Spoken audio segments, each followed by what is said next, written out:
Com a palavra, o vereador Marcelo Arruda.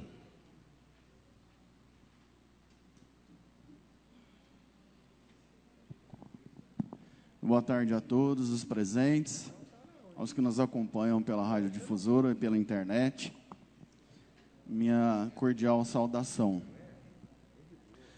Eu gostaria de começar fazendo um comentário até a respeito do pronunciamento do vereador Sabará, em relação à sua preocupação com o nosso plano diretor.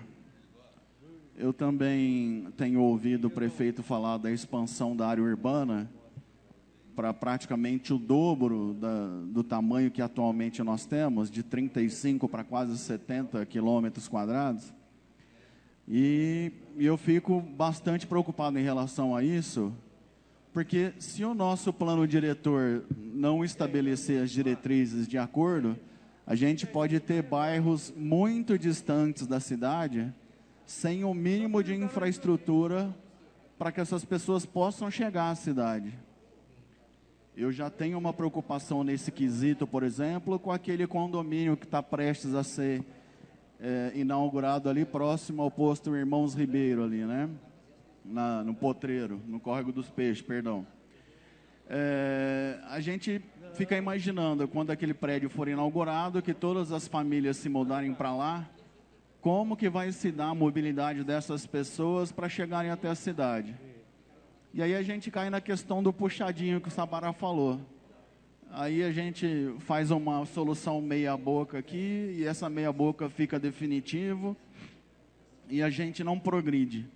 Então eu acho extremamente importante realmente a gente pensar nessa questão do nosso plano diretor, do nosso código de obras, para que a gente possa planejar a nossa cidade para o futuro. E tem que concordar com o Sabará também que o que ele disse em relação a pessoal.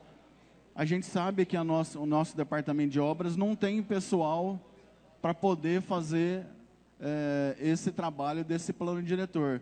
Não é que não tenha pessoas com qualificação técnica. São tantas coisas acumuladas e pendentes de ser feitas lá, que se a gente for esperar esse plano diretor sair, ou as outras coisas vão ficar paradas, ou o plano diretor não sai.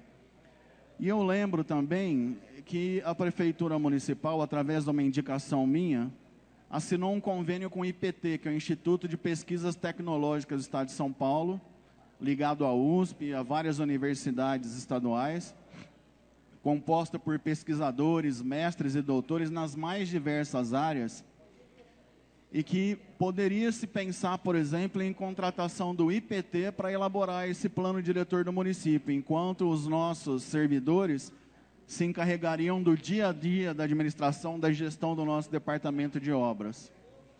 Fazendo um link já em relação ao departamento de obras, a gente tem acompanhado com frequência, em face da preocupação que a gente continuamente tem manifestado aqui em relação à questão da infraestrutura dos novos loteamentos da cidade, das obras de recapeamento que estão sendo realizadas.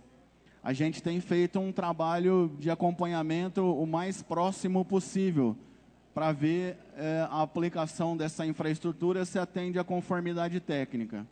Então, tanto eu, quanto o Gustavo, quanto o vereador Júlio, a gente tem feito visitas nos locais onde estão sendo realizadas essas obras para acompanhar de perto, pedir explicação tanto da equipe técnica da Prefeitura quanto da construtora que está realizando em relação às obras de infraestrutura. A semana passada nós estivemos lá nas obras anti-enchente aqui próxima à Droga Lourdes, e a gente, num primeiro momento, a gente ouviu falar que estavam sendo colocadas aduelas ao lado das pontes existentes e que teria que fazer um L para contornar, para essa água contornar. A gente ficou meio assustado com essa questão. Então nós fomos lá de pronto para acompanhar e realmente estão sendo triplicadas a capacidade de escoamento das pontes. Estão sendo abertas novas pontes ao lado das que já existiam, e feito um desvio em 45 graus, porque a água não corre em ângulo reto, né? Ela precisa ter um desvio com um ângulo de inclinação. Então isso está sendo observado lá.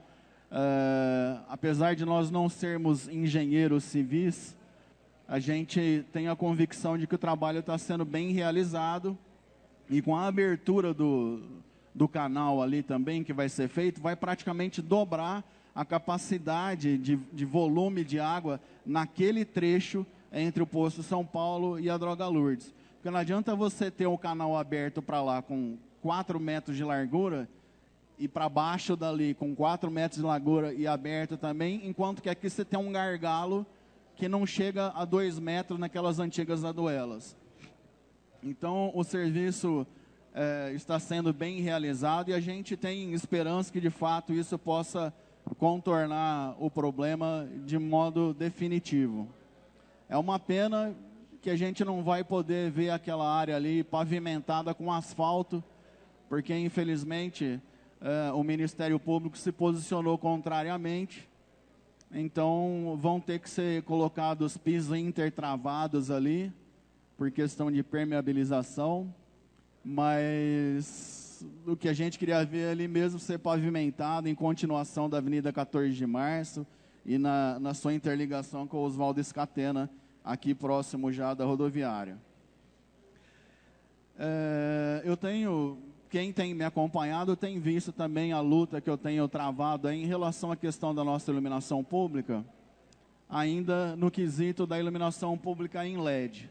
Mas nós temos sofrido uma séria resistência da CPFL em relação à implementação dessa iluminação em LED, que é mais eficiente, tanto do ponto de vista de luminosidade, quanto de eficiência energética, com menor consumo de energia.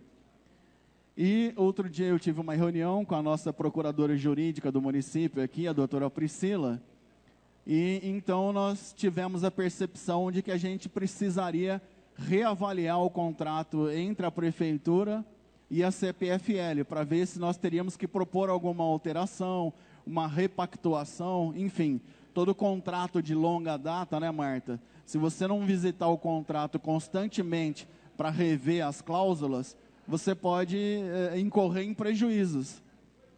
Para nossa surpresa, quando nós pedimos a cópia do contrato na administração, tivemos o retorno que esse contrato não existe na administração. Ninguém sabe onde está esse contrato. Então, eu estou até fazendo um requerimento, pedindo à CPFL que ela encaminhe para nós a cópia do contrato, para que a gente possa fazer uma análise. Eu brinco que se o cidadão descuidar dos seus contratos, por exemplo, de telefonia celular, de plano de dados, se ele ficar 2 anos sem revisitar o contrato dele, ele já está no prejuízo, porque vão saindo novas tecnologias, vai sendo disponibilizada maior velocidade de comunicação de dados, tarifas muito menores. Se você não se mexer, não é a concessionária que vai te ligar, você está pagando muito caro, vem aqui que eu quero te reduzir o preço. Então, só para concluir, nós precisamos ter um gestor responsável por todos os contratos da prefeitura para revisitar esses contratos e, quando for o caso, repactuá-los. Eu tinha muitas outras questões para tratar aqui, mas infelizmente o tempo é curto. Eu agradeço a atenção de todos, desejando que nós tenhamos uma boa sessão e uma boa semana a todos.